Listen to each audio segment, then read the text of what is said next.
Greetings, saints, in the mighty name of our gracious Redeemer, Jesus Christ. Today we begin series on the topic, the permanent solution to the agony of guilt. Our scripture reading is taken from Psalm 32, verses 3 and 4. It reads thus: When I refused to confess my sin, my body wasted away, and I groaned all day long. Day and night your hand of discipline was heavy on me.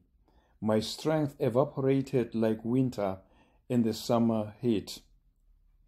Although I'm not going to take the time right now to exegete this passage, it suffices to say these words were spoken by a man who was wrestling with the agony of guilt.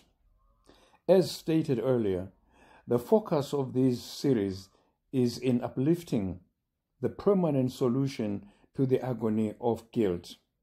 But before you look into a solution of any problem, it is always prudent to first define and analyze its immensity, to be able to appreciate its solution.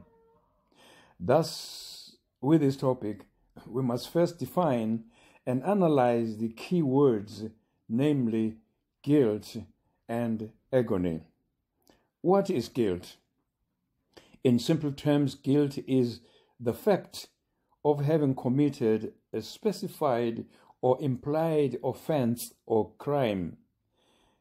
Guilt is that awful feeling that causes pain and stress in the innermost recesses of our beings. When we know we have done something wrong, and we will do almost anything to get rid of that ill feeling. From time immemorial, humanity has always struggled against the agony of guilt. To compound issues more about guilt, some psychologists often talk about false guilt. As we move on with our discussion on this subject, it will become increasingly clear whether or not there is such a thing as false guilt. What is agony?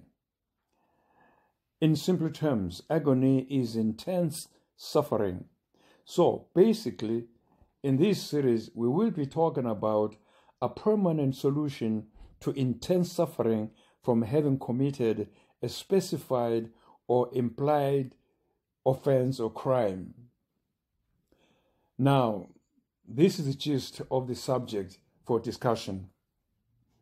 Adam and Eve, our first parents, established a human pattern that continues to this day. They flouted God's law, and the result was them experiencing guilt. Their eyes were opened, and they knew that they were naked, and they sewed fig leaves together and made themselves aprons. Genesis 3 verse 7 says. This is also what we do when we have committed wrong or sinned against God. The first thing is to cover up. And furthermore, after we have sinned, we play the blame game as we try to justify or rationalize our actions.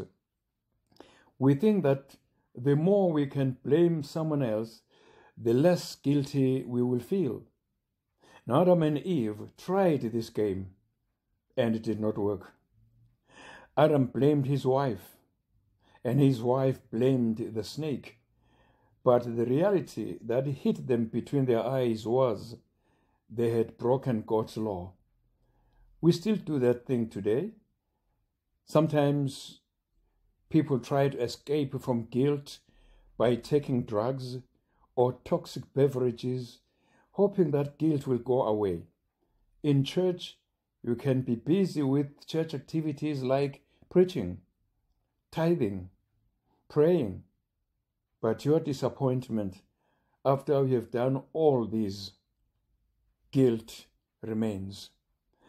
Sometimes we try to solve the problem of guilt by running to psychiatrists. Some secular ones have tried to solve our problems of guilt by saying there is no such thing as sin, just ignore that guilty feeling because it has no basis in reality. We try to push it away, but just like our shadow, it will stick on and travel with us wherever we go. Even when we go to bed, guilt won't depart from us. As we tuck in ourselves under the sheets, guilt will accompany us, and we are in constant pain. The agony of guilt is indescribable. The question is, why is it that we can't succeed in putting away guilt no matter how hard we try? The answer is not too far-fetched. We cannot escape these feelings by ignoring them because God built into our nature a knowledge of right and wrong. That's a moral code. God's voice speaks to the moral conscience, which exists even within those who have not been to church. So when you commit sin, it is against God, even though you have caused pain to your fellow man. Humans sin against God, not people. It is absolutely impossible to pacify guilt because the conscience is the citadel of God's natural moral law.